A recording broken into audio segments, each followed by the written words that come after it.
सूचना केवल हमारे विचार हैं, वित्तीय सलाह नहीं। निर्णय लेने से पहले खुद शोध करें। किसी भी लाभ या हानि के लिए हम उत्तरदायी नहीं हैं।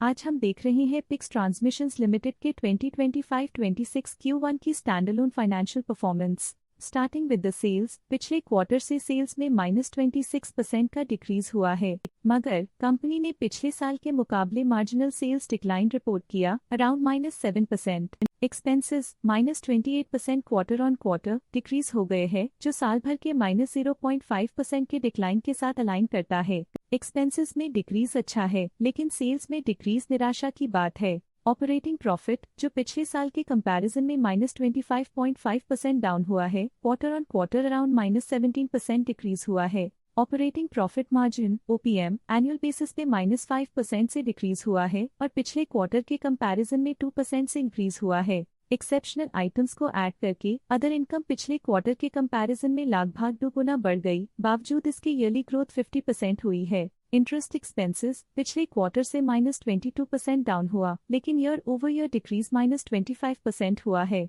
डिप्रिशिएशन कॉस्ट्स में 9% का क्लाइम देखने को मिला और ईयरली बेसिस पे -2.5% का डिक्रीज देखा गया। Profit before tax annually -8.5% decrease हुआ, लेकिन प्रोसीडिंग क्वार्टर से 17% बढ़ा है। इस साल कंपनी ने 24% टैक्स पे किया और क्वार्टरली कंपनी ने 21% टैक्स पे किया है। नेट प्रॉफिट ने ईयर ऑन ईयर -5.5% का डिक्लाइन दिखाया, लेकिन लास्ट क्वार्टर से 26.5% का इंक्रीज हुआ है। इस क्वार्टर में कंपनी का परफॉर्मेंस अच्छा रहा और स्ट्रॉन्ग ऑपरेशनल मैनेजमेंट दिखाया। वहीं अगर एनुअल एनालिसिस की बात करें तो साल के दौरान कंपनी का परफॉर्मेंस अच्छा नहीं रहा।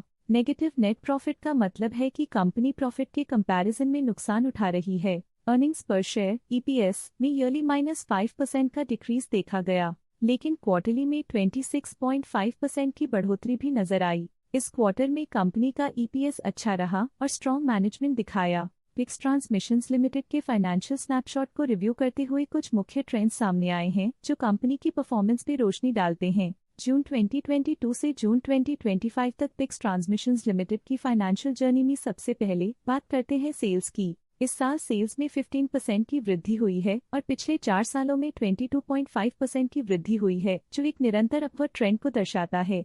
2 साल पहले के टेम्पररी डिप के बाद सेल्स में वृद्धि ने फिर से रफ्तार पकड़ी है, जो बाजार की साइक्लिकल नेचर को उभारती है। अब बात करते हैं एक्सपेंसेस की। इस साल एक्सपेंसेस 17.5% बढ़े हैं और 4 सालों में 20% का इजाफा हुआ है। इस साल हालांकि एक्सपेंसेस सेल्स से थोड़ा ज्यादा बढ़े हैं, मगर ग्रोथ रेट्स का करीब होना स्टेडी ऑपरेशनल कॉस्ट को दर्शाता है।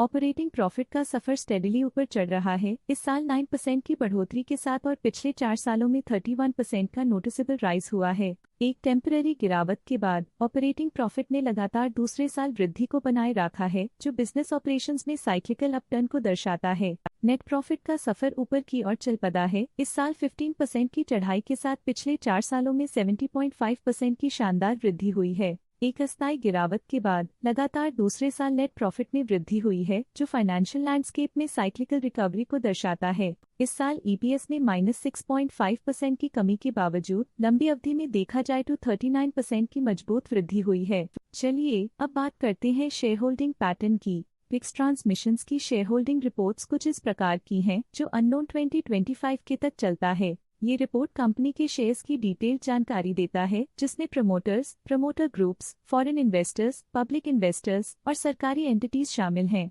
पब्लिक हेल्थ शेयर्स का परसेंटेज 2025 के में 36.81% से 2025 के में 36.59% तक डिक्रीज हो गया। इस डिक्रीज से साफ है कि इस टाइम पीरियड में कंपनी में पब्लिक का हिस्सा डिक्रीज हुआ है। जब कंपनी के शेयर्स का अधिकतम हिस्सा प्रमोटर्स, FII, DII या गवर्नमेंट के पास होता है, तब ये माना जाता है कि कंपनी मजबूत हाथों में है, जो स्थिरता और मजबूत समर्थन को दर्शाता है और इस मार्केट की स्थिरता बनी रहती है। डोमेस्टिक इंस्टीट्यूशनल इन्वेस्टर के शेयर होल्डिंग में थोड़ा डिक्रीज आया 2025 के से 2025 के में, जो दिखाता है कि डोमेस्टिक इंस्टीट्यूशंस ने अपने स्टेक को -0.01 से डिक्रीज किया है। FII, फॉरेन इंस्टीट्यूशनल इन्वेस्टर्स ने अपना शेयर होल्डिंग 2025 में 0.8% से 2025 में 1.03% तक इंक्रीज किया। ये बताता है कि फॉरेन इंस्टीट्यूशंस ने कंपनी में अपना इंटरेस्ट 0.23% तक इंक्रीज किया है। ये था कंपनी का करंट शेयर होल्डिंग पैटर्न। आज के लिए फाइनेंशियल सेक्टर में इतना ही। देखने के लिए धन्यवाद। स्टॉक लेटेस्ट न्यूज अपडेट के लिए चैनल को सब्सक्राइब करें और वीडियो को लाइक एंड शेयर करें।